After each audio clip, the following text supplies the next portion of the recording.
स्वागत है आपका मनोज कुमार रवि ऑनलाइन क्लासेज में।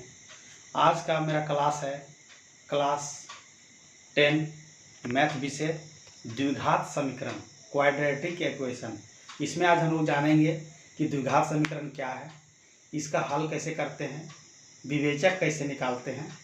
तो आइए देखते हैं। पहले हम लोग जानेंगे कि द्विघात समीकरण होता कैसा है।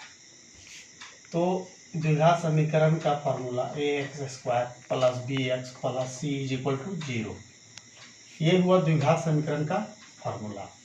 अब इसमें है कि यदि हम समीकरण ले लें एग्जाम्पल के तौर पर, अगर मान लेते हैं पहला, अगर मान लिया जाए x का power 3 plus 2x² plus 4x plus 3, क्या इसको हम लोग द्विघात समीकरण कह सकते हैं? इसके हिसाब से यह द्विघात समीकरण नहीं होगा, ये गलत है। क्यों गलत है? क्योंकि यहाँ जो घात है इसका कितना है? 3 है। इसका घात अधिकतम घात हो गया क्या? 3 हो गया, इसलिए द्विघात समीकरण ये नहीं होगा। लेकिन यदि यही समीकरण इस प्रकार से होता तो ये द्विघात समीकरण कहा जाता। क्यों? क्योंकि इसका अधिकतम घात कितना है? 2 है। तो द्विघात समीकरण जो भी होगा उसका घात अधिकतम कितना होगा? 2 होगा, उससे अधिक घात नहीं होगा। निकालते हैं यानी कि विवेक्तर। अब हम लोग इसका विवेचक यानी विवेक्तर निकालेंगे। किस तरह से निकलेगा, डी कैसे निकलेगा, आखिर क्या है उसको हम लोग जानते हैं। तो समीकरण पहले लेते हैं, ये हम लोग समीकरण पहले लिखते हैं। समीकरण पहला समीकरण लिखते हैं 2x² minus plus 5x minus 3 is equal to 0। तो अब यहाँ पर देखेंगे a कहाँ है? x² के साथ में जो रहेगा उसको a कहा जाता है। तो x² के साथ में यहाँ क्या है? 2 है।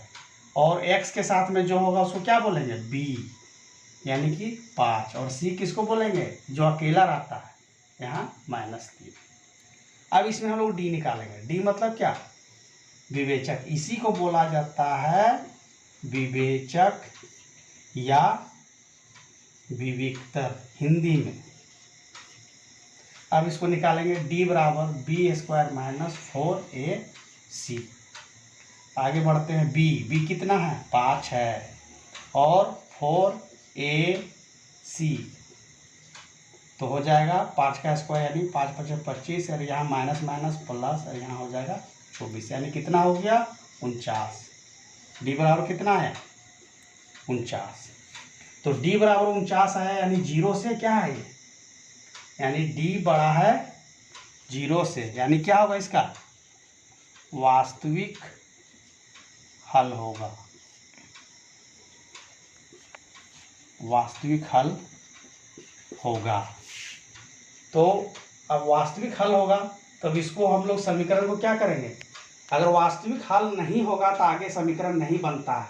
यानी डी बराबर अगर माइनस आ जाता तो उसका आगे समीकरण नहीं बनता है। इसलिए ध्यान देना है, डी बराबर या तो 0 होना चाहिए, या डी बराबर 49 होना चाहिए, या डी जो है हमेशा 0 से बड़ा होना चाहिए, या डी बराबर 0 होना चाहिए। ये नियम है, तभी आगे बढ़ेंगे हम लोग समीकरण को बनाने के लिए। यानी डी निकाल करके देख लेंगे, जब हम लोग समझ जाएंगे कि डी का मान जो है सो क्या है, वो 0 के बराबर आ रहा है या 0 से बड़ा आ रहा है, तब हुआ वास्तविक और बराबर या वास्तविक और बड़ा हल होगा। लेकिन अगर डी का मान माइनस में आ गया, यहाँ पर विवेचक डी जो देख रहे हैं यहाँ पर, डी अगर माइनस में आ गया, अगर मान लेते हैं यहाँ डी बराबर अगर मेरा आ जाता -2, तो क्या होता? वास्तविक हल नहीं। और जब वास्तविक हल नहीं होता, जब माइनस में आया, इसलिए ऐसा अगर आएगा आगे समीकरण में, ऐसा आता है कभी कभी, तो वास्तविक हल नहीं, यानी डी बराबर क्या हुआ? माइनस में आएगा, इसलिए वास्तविक हल नहीं है। यानी समीकरण जो है आगे हम लोग का नहीं बनेगा, चाहे गुणनखंड विधि से हो या द्विघात समीकरण वाला विधि से हो, आगे हम लोग नहीं बढ़ेंगे। लेकिन ये यहाँ जो हल आया हम लोग का वास्तविक आया है, यानी डी जो है बड़ा है 0 से, इसलिए हम लोग आगे बनाएंगे इस समीकरण को। ठीक है, तब इसको हम लोग मिटाते हैं। अब d का मान हमारा पहले हम लोग बना चुके हैं, 49 आया है d बराबर।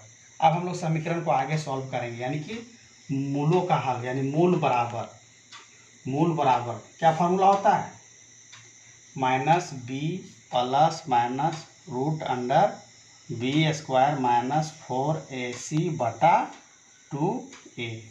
इसी फार्मूला को हम लोग इस प्रकार भी लिख सकते थे, minus B plus minus root under D बटा में 2a। चाहे इसको लिखिए या इसको लिखिए, कोई दिक्कत नहीं। अब क्या करेंगे, माइनस बी कितना है 5 plus minus B square minus 4ac यानी कि डी का मान क्या आया है मेरा 49 पहले आ चुका है, रूट अंडर 2a यानी कि कितना 2 माइनस 5 प्लस माइनस 49 का वर्गमूल कितना 7 बटा में 2a यानी कि 2 दूना 4 हो जाएगा, माइनस 5 प्लस माइनस, एक बार प्लस में लेंगे 7 को और एक बार क्या हो जाएगा माइनस में, माइनस 5 और माइनस 7 बटा 4। तो 7 में 5 गया कितना आया 2 बटा 4 और वहाँ माइनस 12 बटा 4 यानी कि 4 तिया 12 2 एकम 2 दूना 4 यानी x का मान कितना आया 1 बटा 2 और माइनस 3। तो इस समीकरण का हल जो हम लोग का आया इतना। अब इसके आगे हम लोग जो है मूलों की प्रकृति हम लोग जानेंगे, यानी कि डी जो अभी जो है कि जब 0 के बराबर आएगा या 0 से बड़ा आएगा या 0 से छोटा आएगा तो उसको क्या बोलते हैं, यानी मूलों की प्रकृति कैसे आएगा उसको हम लोग अभी जानेंगे। स्टूडेंट, अभी तक हम लोगों ने देखा कि द्विघात समीकरण किस प्रकार से बनता है, उसका विवेचक कैसे ज्ञात करते हैं, उसके बाद से उसका किस प्रकार से मूल ज्ञात करेंगे, ये हमने देख लिया है। अब हम लोग जानेंगे कि उसका जो विवेचक होता है उसको मूलों की प्रकृति, अर्थात हम लोग उसके लिए एक चार्ट बनाएंगे, जैसा कि आप यहाँ देख रहे हैं बोर्ड में कि हम लोगों ने चार्ट बना लिया, एक तरफ विवेचक एक तरफ मूलों की प्रकृति और एक यहाँ ग्राफ भी कॉलम होता है, लेकिन ग्राफ अभी हम नहीं बता रहे इसलिए यहाँ पर ग्राफ के विषय में नहीं बताएंगे। तो जैसे डी बड़ा हो जाएगा, डी बताए थे कि अगर 0 से बड़ा आएगा जैसे 1 2 3 प्लस में तो क्या होगा मूल वास्तविक होगा और क्या होगा असमान होगा। असमान मतलब क्या, बड़ा होगा, वो बराबर नहीं होगा। एक अगर 3 आएगा तो हो सकता है दूसरा 4 आ सकता है, हो सकता है एक अगर 1 बटा 2 आएगा तो दूसरा हो सकता है 7 आएगा, अगर 1 5 बटा 3 आ गया तो दूसरा हो सकता है कि 11 आएगा। इसलिए वास्तविक मतलब क्या, प्लस में, और असमान मतलब उसका जो आंसर आएगा एक्स का मान वो अलग अलग आएगा दोनों प्रकृति में। अब डी बराबर क्या होगा 0। डी बराबर 0 का मतलब है वास्तविक और बराबर।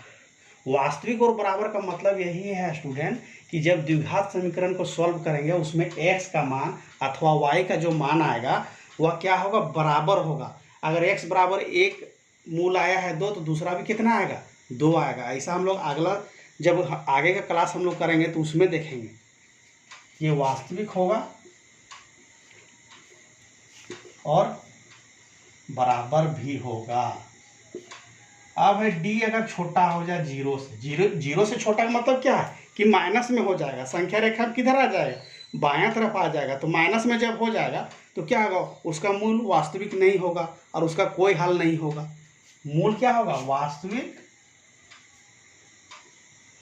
नहीं होगा और वास्तविक जब नहीं होगा तो समीकरण का हल होगा, हल नहीं, इसका हल क्या होगा यानी आंसर नहीं, इसका आगे नहीं बढ़ेंगे। जब डी बराबर जब हम माइनस में आ जाएगा ना तो हम लोग आगे नहीं बढ़ेंगे। ये जो है इस बात को जरूर ध्यान रखना है डी को निकालते समय। तो आज का क्लास इतना ही स्टूडेंट, और हमारे चैनल को लाइक और सब्सक्राइब जरूर करें और बाकी चीज़ों के लिए देखते रहे यूट्यूब। धन्यवाद।